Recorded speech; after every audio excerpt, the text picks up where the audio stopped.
Tabor. I'm not going to stand before you and pretend to be an expert about Tabor. I know that Tabor was written by Doug Bruce, and all you got to do is Google Doug Bruce to see where he's all about. Okay? Be that as it may, we are one of 3 or fewer counties who have failed or yet to de-Bruce.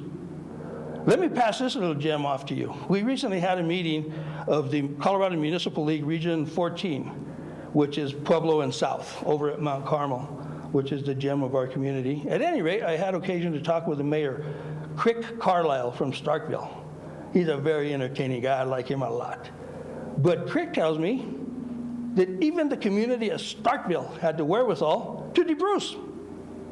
Took them 32 votes of the eligible voters in their community. That's all it took, 32 votes to de-Bruce Starkville.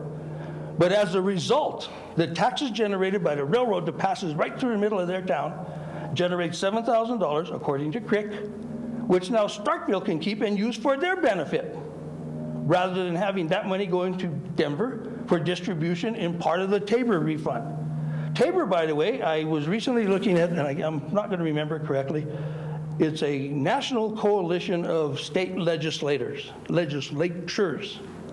okay? And in there, there's an article where Governor Hickenlooper is saying that for 2017, the state of Colorado is going to refund money back to taxpayers per the guidance of Tabor, or the guidelines of Tabor.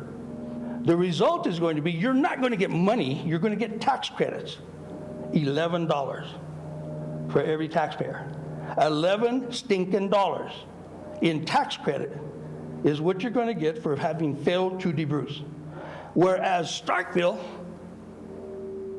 they're going to get a whole lot more out of that $7,000 than they are an $11 tax credit, but they had the wisdom to de-Bruce. We need to do that. We need to minimize the load that we're putting upon ourselves. And that is from Mayor Carlisle, and if you don't believe me, talk to Crick. He's an interesting kind of guy. We have talked about the Homestead Exemption Act. We have talked about, if you don't believe me, or if you don't trust what I'm saying, or what the other people who are here as reference can tell you, and you have additional questions, go to the courthouse and ask them. Go up there and talk to the people. They'll give you the answers you need. In the course of doing this, I have found that talking to the administrative secretary, Kathy, if she can't tell you, you don't need to know. She can tell you every detail. And if you talk to Christy in the accounting office, she can tell you where every penny goes.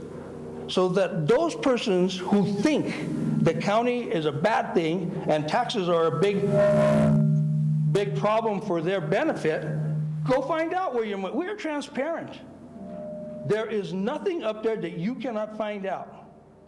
Now, if you read Facebook, it's, I want to know where the money's being spent. Well, okay, well, go find out. Okay? Go ask, and you will find out. I get very animated about this only because it's so valuable to me. It's so important to me. I am heavily invested in this community. I have been here all of my life, except 2 years in Pueblo going to school and 2.5 years living in Walsenburg when I first started working for the patrol. Every other penny my wife and I have made here, Los Animas County, Trinidad. And I want this to continue to be a successful, viable community. The only thing I haven't done yet is bought a burial plot. But everything else I've done is in this county, in this community, married at Holy Trinity Church. Okay, all my kids received their sacraments at Holy Trinity Mount Carmel. This is where I am, this is where I live, this is where my friends and neighbors live and work, and I'm going to do whatever I can, and I believe you should do whatever you can to sustain our way of life. Another thing too, if the county goes broke, and it's quite possible that could happen, deficit spending year after year after year, you just can't do it. You violate law because you're required to have so many dollars in reserve. Well, what's going to happen there, the state of Colorado will come down here and manage us. They'll send a representative from DOLA.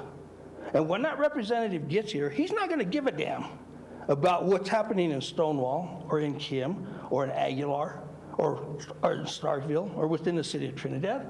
He's going to wonder, how is Los Animas County meeting the mandates of the state of Colorado? And that's what he's going to work for. And then when he's done managing us for the benefit of the state of Colorado, they're going to send us a bill for his services. I propose that we should invest in ourselves, debruce, keep that extra money so we can use it for ourselves and feed our own family and do what we can. Several times I have mentioned what county officials are statutorily required to do.